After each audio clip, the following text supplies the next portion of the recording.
ETV ప్రేక్షకులకి నమస్కారం. శుభమస్తు కార్యక్రమానికి స్వాగతం. ఈనాడు శుభమస్తు కార్యక్రమంలోని గ్రహ పరామర్శలు, గ్రహాల యొక్క స్థితిగతులు, వాటి యొక్క శుభాశుభ ఫలితాల గురించి పరిశీలిద్దాం.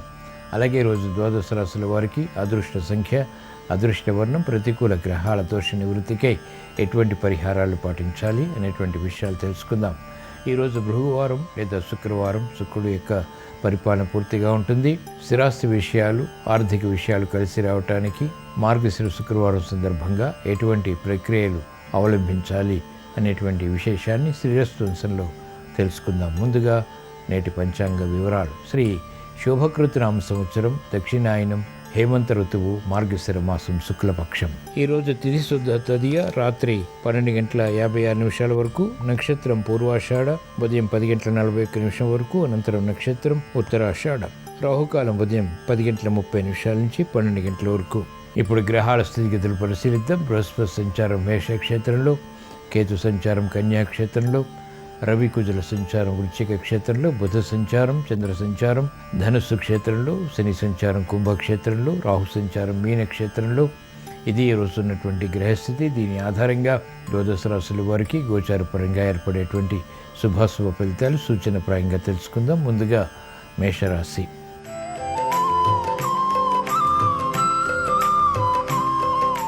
ఈరోజు మేషరాశి వారి ఫలితాన్ని పరిశీలించినట్లయితే ప్రయాణాల విషయంలో జాగ్రత్తలు పాటించాలి. ఆకస్మిక విపత్కర పరిస్థితులు ఆర్థికంగా వచ్చినప్పటికీ ఎదుర్కొని తట్టుకొని విజయాలు సాధించగలుగుతారు.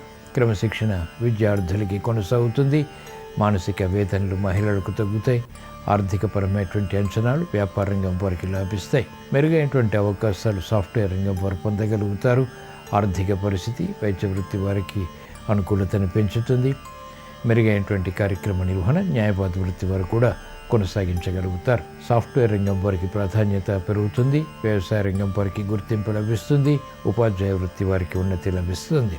ఈరోజు మేషరాశి వారు ప్రతికూల ప్రభావాన్ని దూరం చేసుకుని లేదా ఎదుర్కొని అనుకూలంగా మరల్చుకుని మంచి విజయాలు సాధించడానికి మార్గశిర శుక్రవారం సందర్భంగా శ్రీ లక్ష్మీనారాయణని దర్శించడం, స్మరించడం, పూజించడం శ్రేయస్కరం.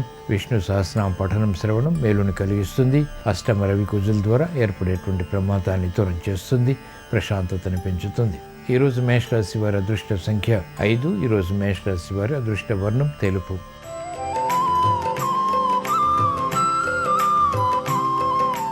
ఈరోజు వృషభ రాశి వారి ఫలితాన్ని పరిశీలించినట్లయితే ఆర్థిక వ్యవహారాలు ఆసక్తిగా మారతాయి. చేపట్టినటువంటి కార్యకలాపాలపై విజయాలు సాధించగలుగుతారు. పట్టుదల పెరుగుతుంది. కార్యనిర్వహణలో లోపాలు వెలుగులోకి వచ్చినప్పటికీ సమర్థించుకుని ఎదుర్కొని విజయాలు పొందగలుగుతారు. క్రమశిక్షణ విద్యార్థులు కొనసాగించగలుగుతారు. గతంలో కన్నా మెరుగైనటువంటి పరిస్థితులు విద్యాపరంగా బలాన్ని, ఆత్మవిశ్వాసాన్ని పెంపొందింపచేస్తాయి. మహిళలకు అత్యంత అనుకూల పరిస్థితులు ఆర్థికంగా కొనసాగుతాయి. గృహ విషయాలు అనుకూలిస్తాయి. కార్యక్రమాల్లో వేగం సాఫ్ట్వేర్ రంగం వారికి పెరుగుతుంది. రాజకీయ రంగం వారికి మంచి శకునాలు గోచరిస్తాయి. కార్యక్రమాన్ని వేగవంతంగా వైద్య వృత్తి వారు పూర్తి చేయగలుగుతారు. న్యాయవాద వృత్తి వారికి కీలక బాధ్యతలు, తద్వారా అనుకూలత ఆర్థిక పరంగా చేకూరుతాయి. వ్యవసాయ రంగం వారికి ప్రోత్సాహం ఉంటుంది. మెరుగైనటువంటి కార్యక్రమ నిర్వహణ సాఫ్ట్వేర్ రంగం వారు కొనసాగించగలుగుతారు. ఈరోజు వృషభ రాశి వారు ప్రతికూల ప్రభావాన్ని దూరం చేసుకుని లేదా ఎదుర్కొని అనుకూలంగా మరల్చుకుని మంచి విజయాలు సాధించడానికి మార్గశిర శుక్రవారం సందర్భంగా శ్రీ మహాలక్ష్మీ దేవిని స్మరించడం, దర్శించడం, పూజించడం శ్రేయస్కరం. తులసి దళాలతో లేదా బిల్వ దళాలతో కూడినటువంటి పూజాది కార్యక్రమాలు ఈరోజు బాగా ఉపకరిస్తాయి. చేపట్టినటువంటి కార్యకలాపాల్లో వేగవంతమైనటువంటి విజయాలకి దోహదపడతాయి. ఈరోజు వృషభ రాశి వారి అదృష్ట సంఖ్య 6. ఈరోజు వృషభ రాశి వారి అదృష్ట వర్ణం తెలుపు.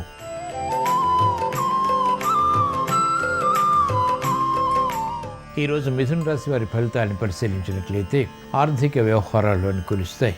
ఆరోగ్య రక్షణ చేకూరుతుంది. గతంలో ఏర్పడినటువంటి సమస్యలకు పరిష్కారాలు లభిస్తాయి. నూతన కార్యక్రమాలకు శ్రీకారం చుట్టగలుగుతారు. ఆనందదాయకమైనటువంటి కార్యకలాపాలు చేపట్టి ఆత్మవిశ్వాసాన్ని పెంపొందింపచేసుకోగలుగుతారు. రాజకీయ రంగం వారికి అనుకూలత ప్రారంభమవుతుంది. మహిళలకు ఆర్థిక స్తోమత పెరుగుతుంది. ఆరోగ్య రక్షణ చేకూరుతుంది. విద్యార్థులకి ధీశక్తి పెరుగుతుంది. సూక్ష్మత పెరుగుతుంది. ఏకాగ్రత పెరుగుతుంది.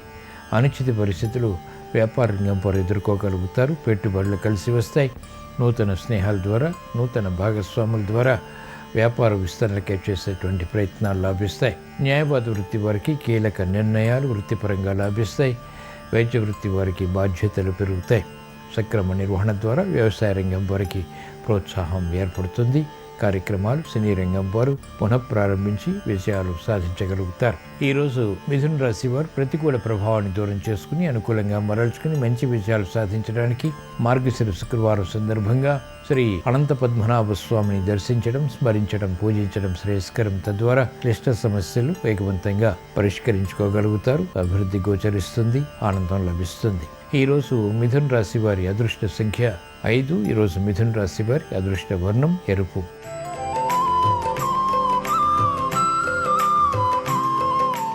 ఈరోజు కర్కాటక రాశి వారి ఫలితాన్ని పరిశీలించినట్లయితే మానసిక వేదనలు ఉన్నప్పటికీ చేపట్టినటువంటి కార్యకలాపాలపై ఏకాగ్రత కొనసాగుతుంది.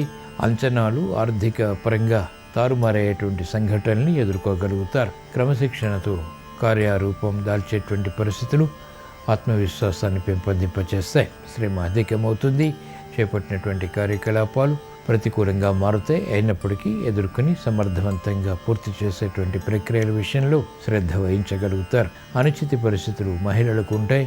ఆర్థిక పరంగా, ఆరోగ్యపరంగా కూడా అభివృద్ధి కార్యక్రమాలు రాజకీయ రంగం వారికి మొదట ప్రతికూలత, తర్వాత అనుకూలతని కలిగిస్తాయి. వైద్య వృత్తి వారికి పొరపాట్లు దొరుకుతాయి. న్యాయవాద వృత్తి వారు వృత్తిపరమైనటువంటి వ్యవహారాల్లో ఆచితూచి వ్యవహరించాలి. క్రమశిక్షణ విద్యార్థులకి తగ్గుతుంది. ప్రతిబంధకాలు ప్రబలమవుతాయి. వ్యవసాయ రంగం వారికి రుణ ఒత్తిళ్లు పెరుగుతాయి. సినీ రంగం వారికి అవకాశాలు ఆశాజనకంగా మాత్రమే మారుతాయి. ఈరోజు కర్కాటక రాశి వారు ప్రతిబంధకాలు దూరం చేసుకుని ఆర్థిక విజయాలు సాధించడానికి, గ్రహ ప్రతికూలతను ఎదుర్కోవటానికి మార్గశిర శుక్రవారం సందర్భంగా శ్రీ మహాలక్ష్మీదేవిని దర్శించడం, స్మరించడం, పూజించడం శ్రేయస్కరం. శ్రీ సూక్త పఠనం శ్రవణం ఉపకరిస్తుంది. బిల్వ దళాలతో, తులసి దళాలతో చేపట్టేటువంటి పూజాది కార్యక్రమాలు ఆర్థిక అనిశ్చిత పరిస్థితులను దూరం చేసి మానసిక ప్రశాంతతను పెంచుతాయి, ఆత్మవిశ్వాసాన్ని కలిగిస్తాయి. ఈరోజు కర్కాటక రాశి వారి అదృష్ట సంఖ్య 2. ఈరోజు కర్కాటక రాశి వారి అదృష్ట వర్ణం తెలుపు.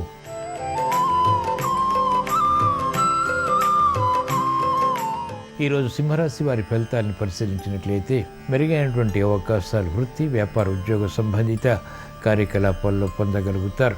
ఆరోగ్య విషయంలో ప్రతికూలత ఉన్నప్పటికీ అనుకూలమైనటువంటి పరిస్థితుల ద్వారా అభివృద్ధిని సాధించగలుగుతారు. ఆత్మవిశ్వాసం పెరుగుతుంది. చేపట్టినటువంటి కార్యకలాపాలపై అవగాహనతో కూడినటువంటి విజయాలు సంతృప్తిని కలిగిస్తాయి. విద్యార్థులకి అత్యంత అనుకూల పరిస్థితులు విద్యాపరంగా రాణిస్తాయి. కార్యకలాపాల్లో ఆగిపోయినటువంటి పరిస్థితులు చక్కబెట్టి పునఃప్రారంభించి విజయాలు సాధించేటువంటి దిశగా చేసేటువంటి ప్రయత్నాలు వైద్య వృత్తి వారికి అనుకూలిస్తాయి. కార్యక్రమాల్లో వేగం న్యాయవాద వృత్తి వారికి పెరుగుతుంది. సినీ రంగం వారికి ఆకస్మిక అవకాశాలు ఆర్థిక పరంగా ఫలాన్ని కలిగిస్తాయి.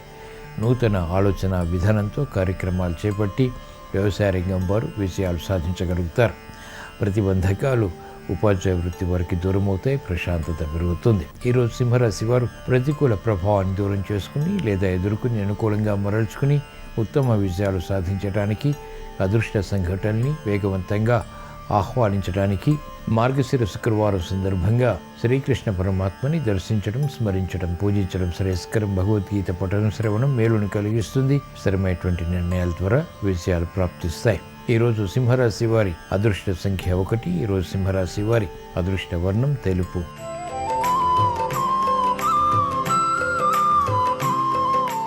ఈరోజు కన్యారాశి వారి ఫలితాన్ని పరిశీలించినట్లయితే అనిశ్చిత పరిస్థితులు ఆర్థికంగా ఉన్నప్పటికీ నెట్టుకు రాగలుగుతారు.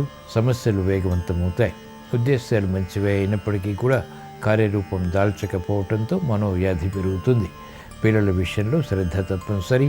అకారణ కలహాలు ఏర్పడినప్పటికీ తిరిగి సద్దుమణుగుతాయి. శత్రువులపై విజృంభించగలుగుతారు. కోర్టు సంబంధిత కార్యకలాపాల్లో న్యాయవాద వృత్తి వారికి విజయాలు సిద్ధిస్తాయి. వ్యవసాయ రంగం వారికి అత్యంత అనుకూలం.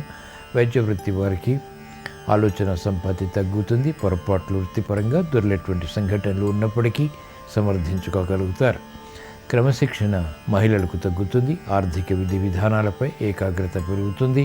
అయోమయ పరిస్థితుల్ని అనుకూలంగా మరల్చుకోలేకపోతారు. తొందరపాటు స్వభావం, తొందరపాటు నిర్ణయాల ద్వారా విద్యార్థులకి సమస్యలు ఎదురవుతాయి. సాఫ్ట్వేర్ రంగం వారికి ప్రత్యర్థులు బలపడతారు. క్రీడా రంగం వారికి విజయాలు దూరమవుతాయి. చేపట్టినటువంటి కార్యకలాపాలపై ఆసక్తి తగ్గుతుంది. ఈరోజు కన్యారాశి వారు ప్రతికూల ప్రభావాన్ని దూరం చేసుకుని లేదా ఎదుర్కొని అనుకూలంగా మరల్చుకుని మంచి విజయాలు సాధించడానికి, అవమానకర సంఘటనలు దూరం చేసుకోవటానికి, విఘ్నాలను ఎదుర్కోవటానికి మార్గశిర శుక్రవారం సందర్భంగా శ్రీ లక్ష్మీ నరసింహస్వామిని దర్శించడం, స్మరించడం, పూజించడం శ్రేయస్కరం. తద్వారా ప్రతిబంధకాలు తొలగిపోతాయి, అవమానకర సంఘటనలు కనుమరుగవుతాయి, ప్రశాంతత పెరుగుతుంది, ఆత్మవిశ్వాసం పెరుగుతుంది. గ్రహ ప్రతికూలతని అవలీలగా సునాయాసంగా ఎదుర్కోగలుగుతారు. ఈరోజు కన్యారాశి వారి అదృష్ట సంఖ్య 3. ఈరోజు కన్యారాశి వారి అదృష్ట వర్ణం పసుపు.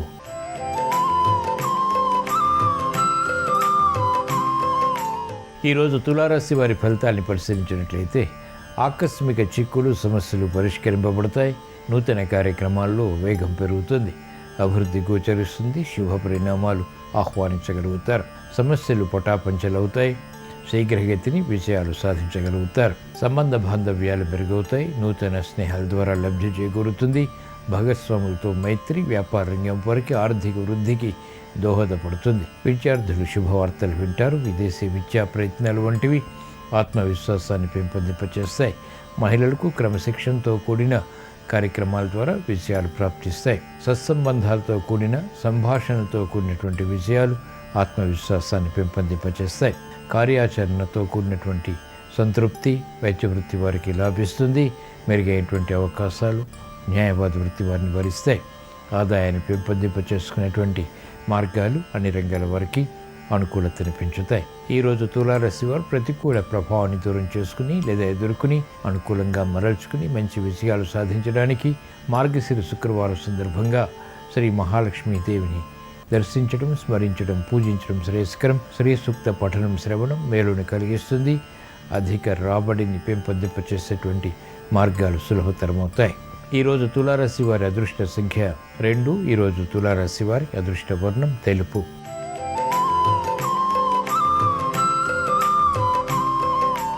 ఈరోజు వృశ్చిక రాశి వారి ఫలితాన్ని పరిశీలించినట్లయితే సంభాషణలు రుచిస్తాయి. ఆర్థిక వ్యవహారాల్లో అలజడి నియంత్రించగలుగుతారు. ఆరోగ్య విషయంలో చిరు సమస్యలు వచ్చినప్పటికీ అంతిమ విజయాలు బలాన్ని, సంతృప్తిని కలిగిస్తాయి. వేగవంతమైనటువంటి కార్యాచరణ వ్యాపార రంగం వరకు ఉపకరిస్తుంది. శత్రువులపై పోరాడి విజయాలు సాధించేటువంటి ప్రక్రియలు న్యాయవాద వృత్తి వారికి కలిసి వస్తాయి. నూతన ఉత్సాహం విద్యార్థులకు పెరుగుతుంది. మెరుగైనటువంటి కార్యాచరణ వ్యవసాయ రంగం వారికి లాభిస్తుంది. కార్యకలాపాల్లో వేగం మహిళలు పెంపొందింపచేసుకోగలుగుతారు. ఆరోగ్య వృద్ధికే చేసేటువంటి ప్రయత్నాలు లాభిస్తాయి. సంబంధ బాంధవ్యాల విషయంలో ఏర్పడినటువంటి విభేదాలు క్రమక్రమంగా పరిష్కరించుకోగలుగుతారు. ఉపాధ్యాయ వృత్తి వారికి శ్రమ అధికమవుతుంది, అలసత్వం పెరుగుతుంది. కార్యకలాపాలు వేగవంతంగా ఒక్కసారిగా పూర్తి చేయవలసినటువంటి ఆవశ్యకత అన్ని రంగాల వారిని వేధిస్తుంది. ఈరోజు వృశ్చిక రాశి వారు అనుకూల పరిస్థితులు పెంపొందింపచేసుకోవటానికి, ప్రతికూల ప్రభావాన్ని ఎదుర్కోవటానికి, ఆర్థిక అభివృద్ధిని సాధించడానికి, ఆరోగ్య రక్షణకి, శత్రు భీతి దూరం చేసుకోవటానికి మార్గశిర శుక్రవారం సందర్భంగా శ్రీ ఆంజనేయ స్వామిని దర్శించడం, స్మరించడం, పూజించడం శ్రేయస్కరం. తద్వారా మనోధైర్యం పెరుగుతుంది, శత్రు భీతి పోతుంది, విజయాలు త్వరితగతిని పొందగలుగుతారు, సాహస నిర్ణయాలకి ఉపక్రమించగలుగుతారు. ఈరోజు వృశ్చిక రాశి వారి అదృష్ట సంఖ్య 5. ఈరోజు వృశ్చిక రాశి వారి అదృష్ట వర్ణం ఆకుపచ్చ.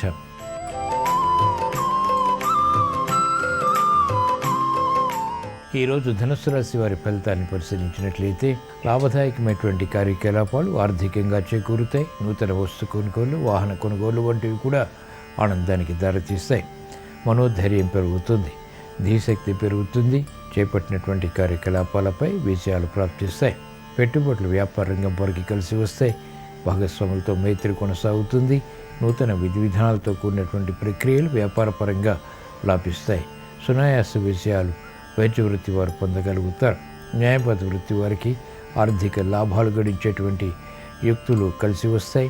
నూతన కార్యక్రమాలు విద్యార్థులు ప్రారంభించగలుగుతారు. అనిశ్చిత పరిస్థితులు వ్యవసాయ రంగం వారికి కనుమరుగవుతాయి. ఉపాధ్యాయ వృత్తి వారికి యోగ్యతతో కూడిన విజయాలు సంతృప్తిని, ఆత్మవిశ్వాసాన్ని పెంపొందింపచేస్తాయి. ఈరోజు ధనుసు రాశి వారు ప్రతికూల ప్రభావాన్ని దూరం చేసుకుని లేదా ఎదుర్కొని అనుకూలంగా మరల్చుకుని మంచి విజయాలు సాధించడానికి మార్గశిర శుక్రవారం సందర్భంగా శ్రీ దక్షిణామూర్తిని దర్శించడం, స్మరించడం, పూజించడం శ్రేయస్కరం. తద్వారా వేగవంతమైనటువంటి విషయాలు సంతృప్తిని కలిగిస్తాయి, ఆత్మవిశ్వాసం పెరుగుతుంది. ఈరోజు ధనుసు రాశి వారి అదృష్ట సంఖ్య 1. ఈరోజు ధనుసు రాశి వారి అదృష్ట వర్ణం ఎరుపు.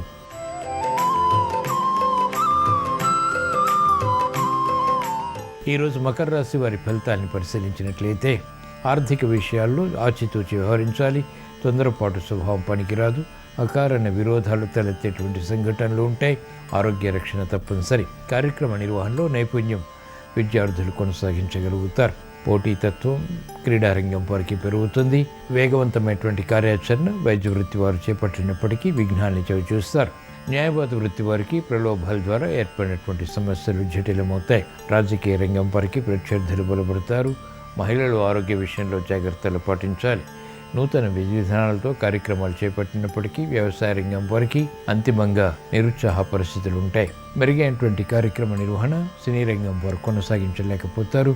ఆర్థిక ఒత్తిళ్లు మానసికంగా కుంగతీస్తాయి. ఈరోజు మకర రాశి వారు ప్రతికూల ప్రభావాన్ని దూరం చేసుకుని ఏలినాటి శని ద్వారా ఇతర గ్రహ ప్రతికూలత ద్వారా ఏర్పడేటువంటి ప్రతిబంధకాలు ఎదుర్కొని విజయాలు సాధించడానికి మార్గశిర శుక్రవారం సందర్భంగా శ్రీ లక్ష్మీ నరసింహస్వామిని దర్శించడం, స్మరించడం, పూజించడం శ్రేయస్కరం. తద్వారా ఏలినాటి శని ద్వారా ఏర్పడేటువంటి ప్రతిబంధకాలు తొలగిపోతాయి. ఇతర గ్రహ ప్రతికూలత ద్వారా ఏర్పడేటువంటి సమస్యలు పరిష్కరింపబడతాయి. ఆనందం లభిస్తుంది, ప్రశాంతత పెరుగుతుంది. ఈరోజు మకర రాశి వారి అదృష్ట సంఖ్య 3. ఈరోజు మకర రాశి వారి అదృష్ట వర్ణం తెలుపు.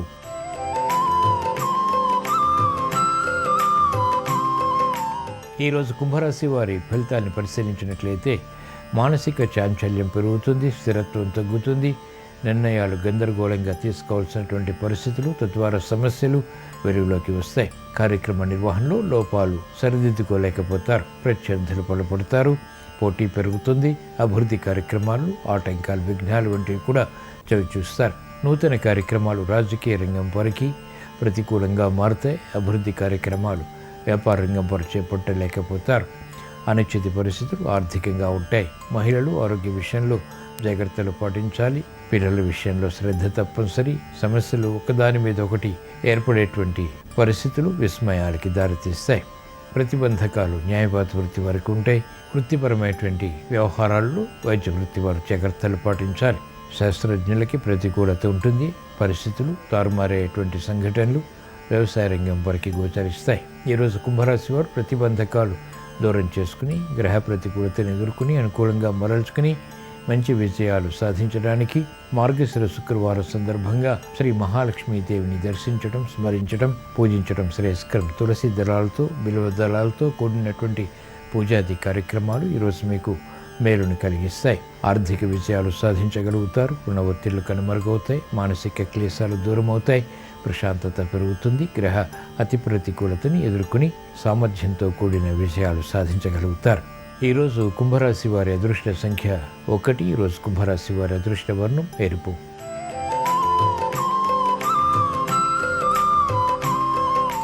ఈరోజు మీనరాశి వారి ఫలితాన్ని పరిశీలించినట్లయితే వ్యవహారాల్లో అనుకూలత సాధించగలుగుతారు. ఆర్థిక పరిస్థితి మెరుగవుతుంది. ఒప్పందాలు కలిసి వస్తాయి. స్నేహితుల ద్వారా లబ్ధి చేకూరుతుంది. నూతన కార్యక్రమాలకు శ్రీకారం చుట్టగలుగుతారు. ప్రతిబంధకాలు వ్యాపారపరంగా తొలగిపోయి విజయాలు సిద్ధిస్తాయి. వ్యాపార రంగం వారికి ఆనంద పరిస్థితులు ప్రారంభమవుతాయి. మెరుగైనటువంటి కార్యక్రమ నిర్వహణ వైద్య వృత్తి వారు కొనసాగించగలుగుతారు. న్యాయవాద వృత్తి వారికి ఆదాయం పెరుగుతుంది. వైద్య వృత్తి వారికి అనుకూలత, వృత్తిపరంగా సాధించేటువంటి అవకాశాలు సంతృప్తిని కలిగిస్తాయి. విద్యార్థులకి అత్యంత అనుకూలం. మెరుగైనటువంటి అవకాశాలు క్రీడారంగం వారికి లభిస్తాయి. సినీ రంగం వారికి ప్రాముఖ్యత పెరుగుతుంది. గుర్తింపు లభిస్తుంది. సాహసోపేతమైనటువంటి నిర్ణయాలకి ఉపక్రమించగలుగుతారు. ఈరోజు మీనరాశి వారు ప్రతికూల ప్రభావాన్ని దూరం చేసుకుని లేదా ఎదుర్కొని అనుకూలంగా మరల్చుకుని మంచి విజయాలు సాధించడానికి మార్గశిర శుక్రవారం సందర్భంగా శ్రీ మహాలక్ష్మీదేవిని దర్శించడం, స్మరించడం, పూజించడం శ్రేయస్కరం. శ్రీ సూక్త పఠనం, శ్రవణం వంటి ప్రక్రియలు ఈరోజు మీకు లాభిస్తాయి. ఏలినాటి శని ద్వారా ఏర్పడేటువంటి అలజడి దూరం అవుతుంది. ప్రశాంతత పెరుగుతుంది. సంభాషణలు రుచిస్తాయి. ఆర్థిక ఒప్పందాలు కలిసి వస్తాయి. ఈరోజు మీనరాశి వారి అదృష్ట సంఖ్య 1. ఈరోజు మీనరాశి వారి అదృష్ట వర్ణం తెలుపు. ఇవి ఈరోజు ద్వాదశ రాశుల వారికి ఏర్పడేటువంటి శుభాశుభ ఫలితాలు. ద్వాదశ రాశుల వారికి గృహ విషయాలు అనుకూలించాలని, వాహన సౌఖ్యం కొనసాగించాలని, చేపట్టినటువంటి కార్యకలాపాలు వేగవంతంగా కలిసి రావాలని, సంపద వృద్ధి చేసేటువంటి ప్రక్రియలు అనుకూలించాలని మార్గశిర శుక్రవారం సందర్భంగా శ్రీ మహాలక్ష్మీదేవిని స్మరిస్తూ ప్రార్థిస్తూ స్వస్తి. శ్రీరస్తు శుభమస్తు. నవగ్రహాలలో శుక్రుడు సంగీత నాట్య రంగాలలో మంచి పురోభివృద్ధిని అనుగ్రహిస్తాడు. కుటుంబ కలహాలు తొలగింపజేసుకోవటానికి కూడా శుక్రుడి అనుగ్రహం కావాలి. అలాగే జీవితంలో మంచి రాజయోగాన్ని సిద్ధింపజేసుకోవటానికి శుక్రుడు విశేషంగా సహకరిస్తాడు. శుక్ర బలాన్ని పెంపొందింపజేసుకుని ధన కనక వస్తువాహన ప్రాప్తిని సిద్ధింపజేసుకోవటానికి ఈరోజు స్నానం చేసే సమయంలో స్నానం చేసే నీటిలో కొద్దిగా కుంకుమ పువ్వు కలుపుకొని అత్తరు కలిపి ఆ నీటితో స్నానాన్ని ఆచరించాలి. స్నానం చేసిన తర్వాత ఏదైనా అరటి ఆకులో కానీ పింగాణి పాత్రలో కానీ బొబ్బర్లు ఉంచి, తెల్లటి జరీ అంచు కలిగిన వస్త్రాన్ని ఉంచి, కుంకుమ పువ్వును ఉంచి, జాజికాయను ఉంచి ఎవరికైనా దానం ఇవ్వాలి. అలా చేయటం ద్వారా గ్రహచార గోచార శుక్రగ్రహ దోషాలు తొలగింపజేసుకొని శుక్రుడి అనుగ్రహానికి పాత్రలు కావచ్చు. అలాగే ఈరోజు లక్ష్మీదేవికి పాలు నివేదన చేయటం ద్వారా, ఎవరికైనా వస్త్రములు దానం ఇవ్వటం ద్వారా లేదా బియ్యం దానం ఇవ్వటం ద్వారా కూడా శుక్రగ్రహాన్ని సులభంగా ప్రసన్నం చేసుకోవచ్చు. అలాగే శుక్రుడి పరిపూర్ణమైన అనుగ్రహం కలగాలంటే శుక్రవారం సందర్భంగా మహిళామణులు నిద్ర లేచిన తర్వాత సింహద్వారానికి రెండు వైపులా కూడా కొన్ని నీళ్లు చల్లి గడప మీద పాల చుక్కలు వేయాలి. అలా చేయటం ద్వారా శుక్రగ్రహాన్ని ప్రసన్నం చేసుకోవచ్చు. ఓం ఘం శుక్రాయ నమః అనే మంత్రాన్ని ఇంట్లో దీపారాధన చేశాక వీలైనన్ని సార్లు పఠించడం ద్వారా కూడా శుక్రగ్రహాన్ని ప్రసన్నం చేసుకుని ధనకనక వస్తువాహన ప్రాప్తిని సిద్ధింపజేసుకోవచ్చు.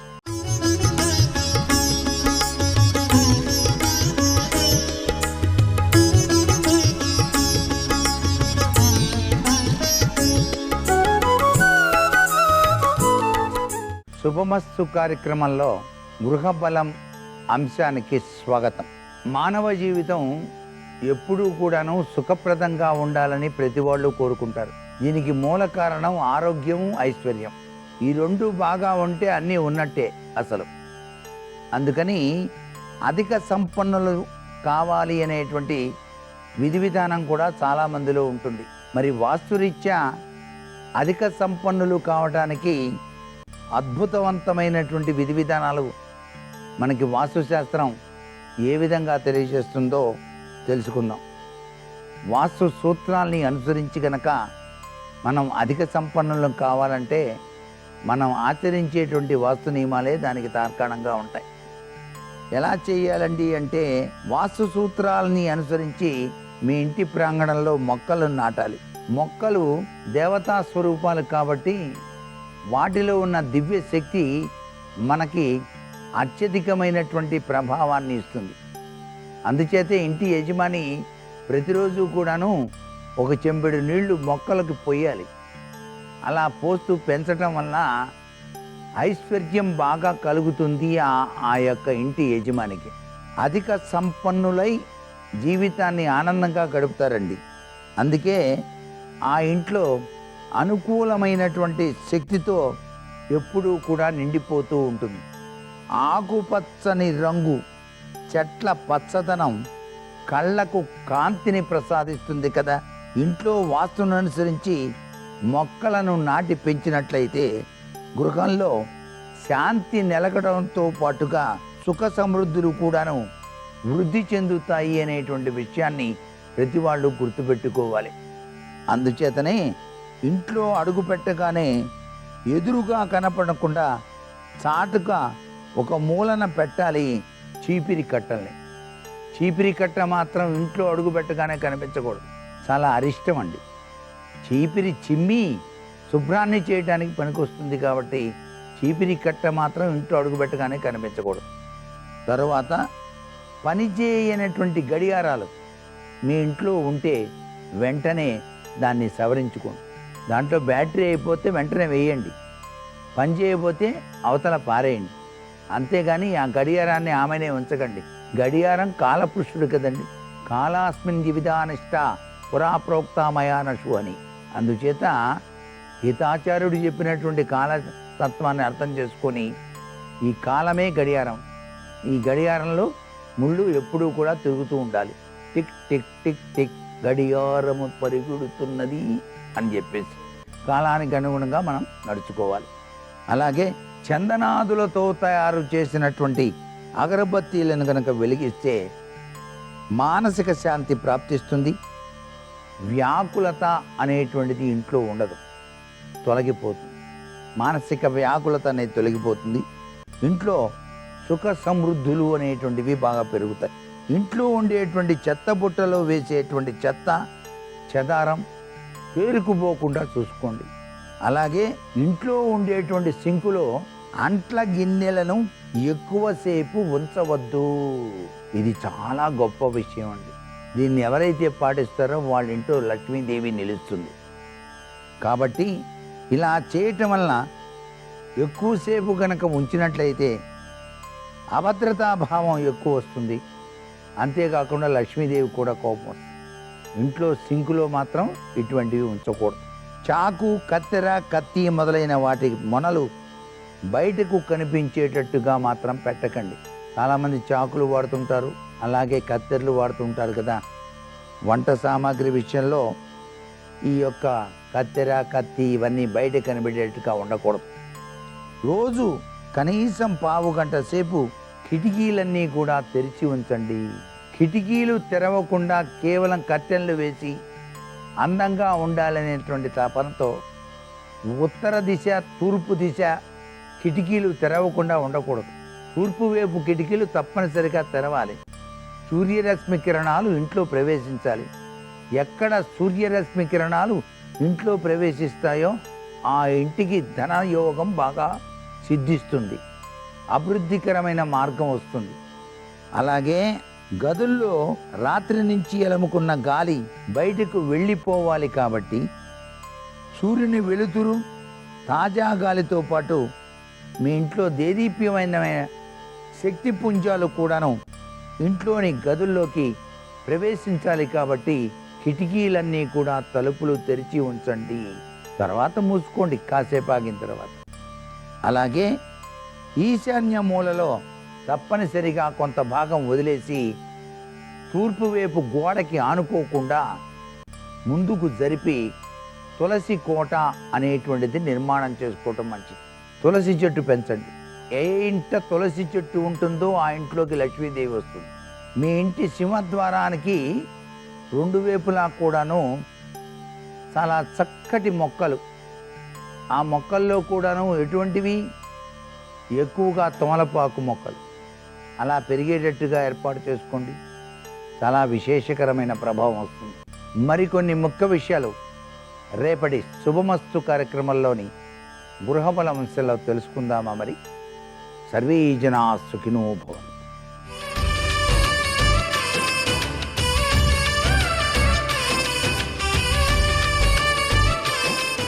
శుభోదయం. శుభమస్తు కార్యక్రమంలో ఆనందయోగం అనే అంశానికి స్వాగతం. భృగుర్వైవారుణి వరుణం పితరముపససార అధీహి భగవో బ్రహ్మేతి తగుంహోవాచ అని వేదం ఉపనిషత్తులలో గురు శిష్య పరంపర అనే సంప్రదాయాన్ని వివరిస్తుంది. గురు శిష్య పరంపరలో శిష్యులు గురువులను ప్రధానంగా సంధించే ప్రశ్న ఏమిటి అంటే ఆనందం ఎలా లభిస్తుంది అనేదే. ఇదే ప్రధానమైనది. ఆనందో బ్రహ్మే దివ్యజానాత్. ఆనంద యోగం అనే విషయాన్ని ప్రత్యేకంగా ఆనందవల్లి అన్న పేరిట బృహదారణ్యకోపనిషత్తులో, తైత్రీయ యజురారణ్యకోపనిషత్తులో విశేషంగా ఒక వల్లి అన్న పేరిట మంత్రభాగమే ఉన్నది. భృగువల్లి, శిక్షావల్లి, ఆనందవల్లి అనే ఆ వల్లి త్రయంలో శిక్షావల్లి ఎలా మనం నియమాన్ని అనుసరిస్తే ఆనందాన్ని పొందగలుగుతామో ప్రప్రథమంగా వివరిస్తుంది. శిక్షామ్యాక్ష్యాస్యామ వర్ణస్వర మాత్రాబలం సామసంతాన. ఇలా శిక్షావల్లి ఆరంభమవుతుంది.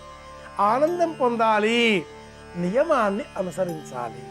మాత్రాబలం, ఈ మంత్రార్థం ఏమిటి అంటే ఆ ఉచ్చరించేటటువంటి అక్షరాన్ని ఉదాత్తము, అనుదాత్తము, స్వరితము, ప్లుతము అనే 4 విధాలుగా ఉండేటటువంటి స్వర లక్షణాన్ని తెలుసుకుని మనం ఉచ్చరించాలి. అలా ఉచ్చరించినప్పుడు ఆ శబ్దమే బ్రహ్మరూపమై మనకు ఆనందాన్ని అందిస్తుంది. ఉచ్చారణలో భేదం ఏర్పడినా, అర్థం మారిపోయినా ఆ అర్థమంతా కూడా వ్యర్థమై కొత్త విపరీతార్థంగా మారి మనకు దుఃఖాన్ని మిగిలిస్తుంది. కనుక అర్థం తెలుసుకొని స్వరయుక్తంగా శబ్దాన్ని మనం ధ్వనింపజేయాలి అని బోధించేది శిక్షావళి అనుకుంటే, అలా ఆ నామాన్ని ఉచ్చరించే సమయంలో మనలో ఉండేటటువంటి వినయం, వివేకం, భక్తి, శ్రద్ధ, ఆసక్తి, అనురక్తి, అవ్యాజమైన ప్రేమానురాగం, ఈ అన్నింటి యొక్క కలబోసిన ముద్దగా ఈశ్వర, శ్రీమన్నారాయణ, శ్రీకృష్ణ, పరంధామ ఇలా పిలిచే సమయంలో మన ఆర్తి, ఈ ఆర్తిని గమనించే దైవమే ఆర్తత్రాణపరాయణుడైనటువంటి ఆ కృష్ణ పరమాత్ముడి కనుకనే క్రమంగా సూర్య సంచారం వృశ్చికంలోనికి ధనురాశిలోనికి ఆరంభం కాబోతున్న తరుణం. ఈ సంధి కాలంలో వృశ్చికం అంటే అనురాధ, జ్యేష్ఠ ఈ నక్షత్రాలు శని బుధ సంబంధితమైనవి. ఆ రాశి కుజ సంబంధితమైనది. బుధుడికి, శనికి, కుజుడికి అత్యంత ప్రీతి, అత్యంత ప్రియత్వం, అత్యంత ప్రేమ, అత్యంత సాన్నిహిత్యం కనుకనే ఈ కాలంలో విశేషంగా శనిగ్రహ దోష నివారణ నిమిత్తమై ప్రత్యేకంగా దేవతారాధనలు చేయాలి. అమ్మవారిని పూజించాలి, కృష్ణ పరమాత్మని పూజించాలి, విష్ణువుని పూజించాలి, రాముడిని పూజించాలి. యథాశక్తి ఏ ఇష్టదైవాన్ని మీరు పూజించినా ఆ పూజించే క్రమంలో నువ్వుల నూనెను వినియోగించాలి అంటుంది పరిహార విజ్ఞాన శాస్త్రం. ఏ ఆలయంలోనైనా దీపారాధనలు చేసే నిమిత్తమై నువ్వుల నూనెను మనం అందించాలి.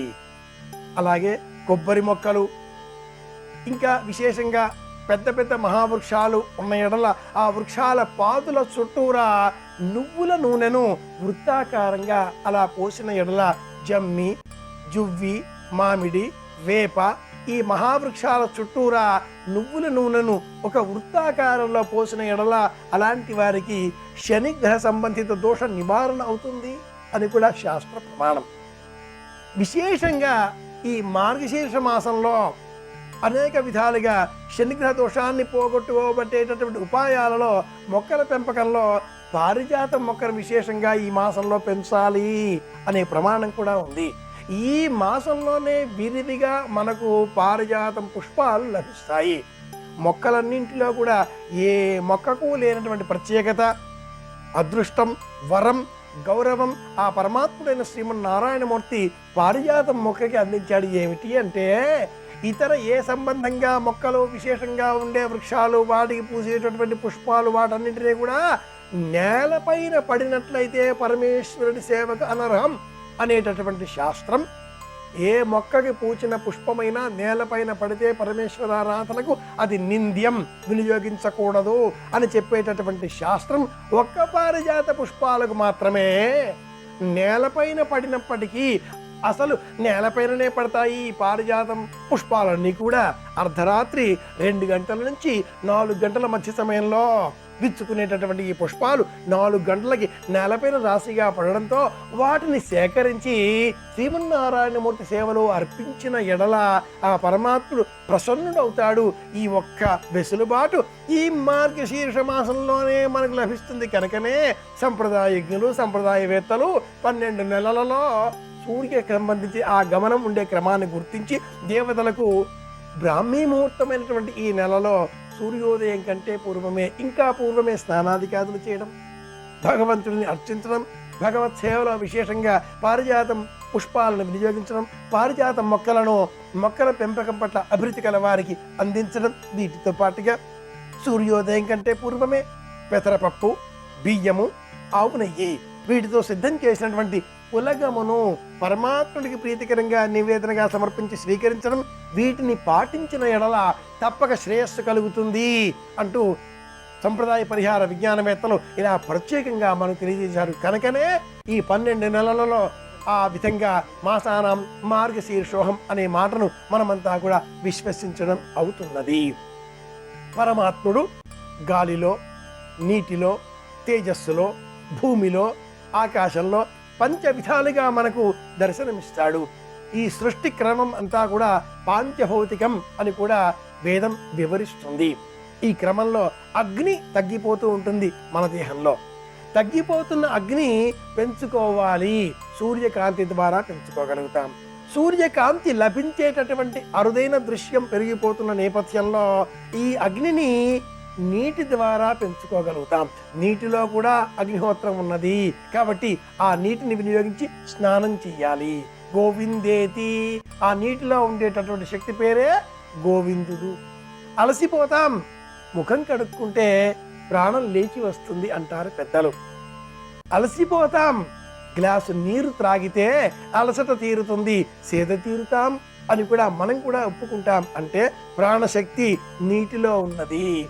అప్సుమే సోమో అపర్వీదంతర విశ్వాని భేషజ అని వేద ప్రమాణం.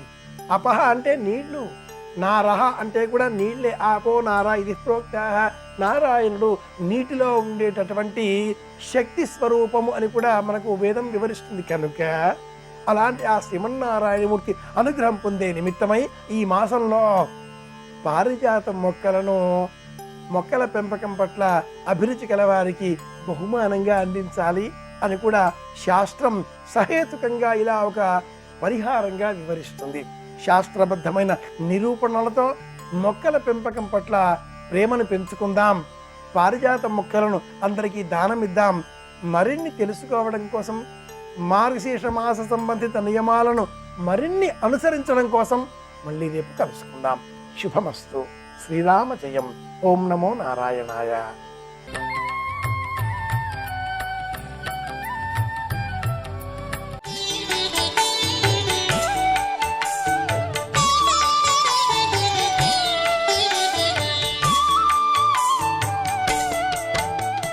అరుణాచలంలో కొండ శివలింగం. అరుణాచలం కొండ మీద దక్షిణామూర్తి కూర్చుని ఉంటారు. ఒకప్పుడు భగవానులు రమణ మహర్షి అలా కొండ మీద నడిచి వెడుతుంటే ఏకంగా పెద్ద విస్తరాకంత మర్యాకు పడింది. ఆయనకి జ్ఞాపకం వచ్చింది దక్షిణామూర్తి కూర్చుని ఉంటారు అని. ఆ మర్యాకు గాలికి ఎటువైపు నుంచి వచ్చిందో అటువైపుగా వెడుతున్నారు దక్షిణామూర్తిని చూద్దామని. వెడుతుంటే ఆయన కాలు అనుకోకుండా ఒక పొదకి తగిలింది. ఆ పొదకి తేనె పట్టుంది. అవి ఎంత ధర్మం అంటే, ఏ కాలు తమ పట్టుకి తగిలి పట్టుకి అపకారం చేశాయో ఆ కాలునే పట్టుకున్నాయి తేనెటీగలది. రమణులకు ఎంత సాక్షితత్వం అంటే, ఆ కాలు దోషం చేసింది, కష్టపడి కట్టుకున్న వాటి గూటిని పాడు చేసింది, శిక్ష అనుభవించుగాక అని పరిగెత్తకుండా కాలు అలాగే పెట్టి వదిలేశారు. తేనెటీగలన్నీ కాలు పట్టుకు పీకేసాయి. ఇంత లావున వాచిపోయింది. దక్షిణామూర్తి దర్శనం మర్చిపోయారు. ఆయన ఇవ్వరెవ్వరికి, అంత తేలిక కాదు. తిరిగి వచ్చేశారు. పళనిస్వామి అని అంతేవాసి ఉండేవాడు.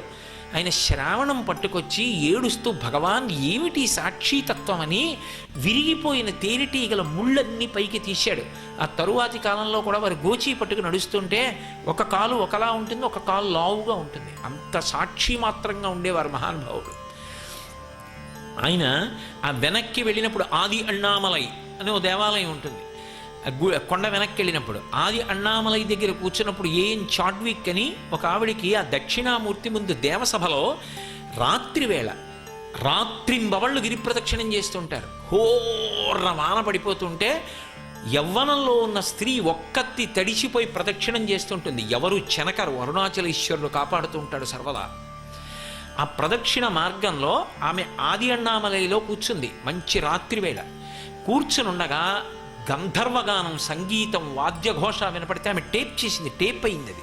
అది భగవానులకు తీసుకొచ్చి చూపిస్తే దక్షిణామూర్తి గుళ్ళో అప్సరోగణం నాట్యం చేస్తున్నటువంటి ధనులు అని నిర్ధారించారు. కాబట్టి దక్షిణామూర్తిగా ఉంటాడు. అదే స్వామి అరుణాచలేశ్వరుడిగా ఉంటాడు. ఇన్ని చమత్కారాలు చేస్తాడు. ఏమో ఆ అరుణాచలం అన్న మాట వినపడగానే భగవాన్ రమణుల జీవితంలో అకస్మాత్తుగా ఏదో ఆయనకి జ్ఞాపకం వచ్చినట్టయింది. ఆ అరుణాచలం వెళ్ళిపోవాలనిపించింది. పరుగున వెళ్ళిపోయారు. అంత పెద్ద దేవాలయం, ఆకాశాన్ని చుంబిస్తున్నాయా అన్నట్టుగా ఉంటాయి ఆ శిఖరాలు. పెద్ద శివలింగం. విచిత్రం ఏమిటంటే అర్చకుడు కూడా లేడు. ఆయన అంత దూరం నుంచి చూశారు. పిల్లవాడు, అప్పా నువ్వు పిలిచావు, నేను వచ్చాను అని పరుగున వెళ్ళి శివలింగాన్ని గట్టిగా కౌగిలించుకొని ఉండిపోయారు. మీరు అరుణాచలేశ్వరుడి యొక్క అంతరాలయం దగ్గరికి వెడితే లోపలికి వెళ్ళినప్పుడు చాలా వేడిగా అనిపిస్తుంది. బయటికి వస్తే ఒకలా ఉంటుంది వాతావరణం, దగ్గరకెడితే ఒకలా ఉంటుంది. అగ్నిలింగం కాబట్టి అరుణాచల క్షేత్రంలో అలా ఉంటుంది ఆ వాతావరణం అని చెప్తారు. ఇప్పటికీ స్పష్టమైన తేడా కనపడుతుంది. ఇప్పటికీ మీరు కావాలంటే అరుణాచలేశ్వరుడి అభిషేకానికో పూజ కొరకో అంతరాలయం దగ్గరికి వెళ్ళి మంటపంలో కూర్చోండి, మీకు వెంటనే ఒళ్ళంతా చెమట పట్టి చాలా వేడిగా అనిపిస్తుంది. అది అగ్నిలింగం. అగ్ని శివస్వరూపంగా మూర్తివంతమైతే ఒక శరీరమును దాల్చి ఒక ఆకృతిని దాల్చి నిలబడింది. అదే అగ్నిలింగం. బాహ్యమునందు ఒక అగ్ని, ఆంతరమునందు ఒక అగ్ని, జ్ఞానాగ్ని రూపుదాల్చి నిలబడితే అదే అరుణాచలేశ్వర లింగం. జ్ఞానాగ్ని అంటే బాహ్యంలో అగ్నిహోత్రము యొక్క స్పర్శ కలిగిందనుకోండి, ఆ వస్తువు బూది అయిపోతుంది. చిట్ట చివరికి ఏమైపోతుంది అంటే బూది అయిపోతుంది. బూది ఇంకేమవుతుంది? ఇంకవడానికి ఏం లేదు. అంటే ఇక ఏ వికారమును పొందవలసినటువంటి అవసరం లేనటువంటి శాశ్వతమైనటువంటి స్థితికి వెళ్ళిపోతుంది ఆ వస్తువు. అలాగే జ్ఞానము కలిగిందనుకోండి, జ్ఞానము కలిగినటువంటి ఉత్తర క్షణంలో కర్మలన్నీ నశించిపోతాయి. ప్రారబ్ధము ఒక్కటి మిగిలిపోతుంది, సంచితము ఆగామి ఈ రెండు క్షయమవుతాయి. ఒక జీవుడు చేసినటువంటి కర్మలు పర్వతంలా పడిపోయి ఉంటాయి. ఇవ్వాలంటే నేను ఈ శరీరంలో ఉన్నాను, ఇత పూర్వం ఈ జీవుడు ఎన్ని శరీరాల్లో ఉన్నాడో, ఎన్ని కర్మలు చేశాడో, చేసిన పాపపుణ్యాలన్నీ పర్వతాలు పడిపోయినట్టుగా ఉంటాయి. అవి ఒక్క జన్మలో అనుభవింపచేస్తే తట్టుకోలేడు. అందున ఒక్కొక్క లోకమునకు ఒక్కొక్క లక్షణం ఉంటుంది. దీన్ని మర్త్యలోకం అంటారు. ఈ మర్త్యలోకానికి లక్షణం ఏమిటంటే, ఇక్కడ శరీరంతో వచ్చినవాడు శరీరాన్ని పట్టుకుని వెళ్ళడం కుదరదు, శరీరాన్ని వదిలిపెట్టి వెళ్ళిపోవాలి జీవుడు. అందుకే శరీరములన్నీ పడిపోయే లోకమేదో దాన్ని మర్త్యలోకం అంటారు. శరీరంతో వెళ్ళడం కుదరదు ఎక్కడికి అంటే నా ఉద్దేశం ఇంకో లోకానికి. శరీరం వదిలి జీవుడు వెళ్ళిపోయి మళ్ళీ ఇంకో శరీరంలోకి ఎడతాడు. కానీ ధర్మాన్ని నమ్మి, భగవంతుణ్ణి నమ్మి, భగవద్భక్తితో కర్మాచరణం చేస్తూ వెళ్ళాడనుకోండి. భగవద్భక్తితో కర్మాచరణం అన్న మాటకు అర్థం ఏమిటండి అని అడగచ్చు. భగవద్భక్తితో కర్మాచరణము అన్న మాటకు అర్థం ఏమిటంటే, మీరు ఏ పని చేస్తున్నా ఒక ప్రశ్న. దీన్ని ఈశ్వరుడు అంగీకరిస్తాడా? వేదం తెలిస్తే మంచిదే, స్మృతి తెలిస్తే మంచిదే, పురాణం తెలిస్తే మంచిదే, శిష్టాచారం ఎవరైనా పెద్దలు ఉండి వారిని ప్రమాణంగా తీసుకుంటే మంచిదే. తెలియకపోతే ఒక పని చేసే ముందు ఈ పనిని భగవంతుడు అంగీకరిస్తాడా? అంగీకరించడు, చెయ్యడు. అంగీకరిస్తాడు, చేస్తాడు. అంతే భక్తితో కూడిన జీవ. చెయ్యకుండా లేడు, చేస్తున్నాడు. ఇంకొకడు ఈ చట్రం వాడికి లేదు, చేసుకుంటూ పోతున్నాడు. ఆయన చేస్తాడు, ఈయన చేస్తాడు. ఆయన చేస్తున్నది ఇలా తిప్పుకుంటున్నట్టు, కట్టేస్తున్నట్టు, ఈయన చేస్తున్నది ఇలా తిప్పుతున్నట్టు, విప్పేసుకుంటున్నట్టు. అందుకే ధర్మాచరణం కట్లు విప్పేస్తుంది. ధర్మముతో సంబంధం లేకుండా, భక్తితో సంబంధం లేకుండా చేసింది కట్లు వేసేస్తుంది. పునర్జన్మ ఇంకా ఇంకా ఇంకా ఇంకా పెరిగిపోతుంది. ఎందుకని? అనుభవించవలసిన కర్మ పెరిగిపోతుంది. ఆ కర్మ అనుభవించడానికి ఇంకా శరీరాలు తీసుకోవాలి. జీవుడు వాడే, కానీ ఎన్ని శరీరాలో తీసుకుంటూ ఉంటాడు, అలా వెడుతూనే ఉంటాడు. తులసీదాస్ గారు రామాయణం చెప్తుంటే ఓ జమీందారు గారు గుర్రం మీద వెళ్ళిపోతూ ప్రతిరోజు నవ్వేవాడు కాశీలో. బుద్ధిహీనుడు. సాయంకాలం అయ్యేటప్పటికి మొదలెడతాడు. మిగిలిన వాళ్ళు పనులు చేసుకోకుండా వచ్చి ఇది వింటూ ఉంటారు. వీడు పని చేసుకుంటే వాళ్ళు చేసుకున్నారు అనేవాడు. ఆయన నవ్వేవారు. అయిపోయిన తర్వాత జమీందారు ఇంటికి వెళ్ళాక ఈయన వెళ్ళి తలుపు తట్టి, అయ్యా రామాయణంలో ఒక్క శ్లోకం చెప్తాను వింటారు ఏమిటనేవారు. మా ఇంటికే వచ్చావా, రేపు రా అనేవారు. రోజు వెళ్ళేవారు, ఆయన వచ్చేవారు. విసిగెత్తిపోయి కొన్నాళ్ళకు వచ్చే నెల రా అన్నాడు, 2 నెలలు పోయాక రా అన్నాడు, 3 నెలలు పోయాక రా అన్నాడు. ఒక్క శ్లోకం వినండి, ఒక్క పాదం వినండి అని రోజు వెళ్ళేవారు తులసీదాస్ గారు. వచ్చే ఏడాది రా అని తలుపేసేసాడు. వచ్చే ఏడాది వెళ్ళారు. తులసీదాస్ గారికి తెలీదా? వెళ్ళి మెట్ల మీద నిలబడి చూశారు. లోపల లేడు యజమాని. ఐశ్వర్య భ్రాంతితో వెళ్ళిపోయాడు. తన భూమి మీద మమకారంతో ఇంట్లో ఎద్దుగా వచ్చాడు దున్నడానికి. అక్కడే శాలలో ఉన్నాడు. మహాత్ముల దర్శనం, పూర్వజన్మ స్మృతి కలిగింది. లోపలున్నాడు జీవుడు. ఒకప్పుడు ఇంటి యజమానిని. పొలం మీద భ్రాంతితో వెళ్ళిపోయాను, ఇదిగో దున్నడానికి ఎద్దుగా వచ్చాను. తులసీదాస్ గారు చూశారు. ఎద్దు కందుల వెంట మాట లేదుగా, స్వరపేటిక లేదు. రామనామం చెప్తావా, శివనామం చెప్తావా? ఏం చెప్తాడు? బొట బొట బొట బొట పడ్డాయి కన్నీళ్ళు. ఒక్కసారి రామాయణ శ్లోకం వినుండుంటే, ఒక్కసారి రామనామం చెప్పుండుంటే ఇలా ఉండేవాడిని కాను. ఆనాడు ఇంటి చుట్టూ తిరిగారు మీరు, నేను వినలేదు. అక్కర్లేనివన్నీ విన్నాను, అక్కర్లేనివి పట్టుకున్నాను, ఇదిగో ఇలా వచ్చాను. నా కర్మ అనుకున్నాడు, పోయింది స్మృతి, వెళ్ళిపోయారు తులసీదాస్ గారు. శివాయ నమః శివాయ హర హర శంకర నమః శివాయ.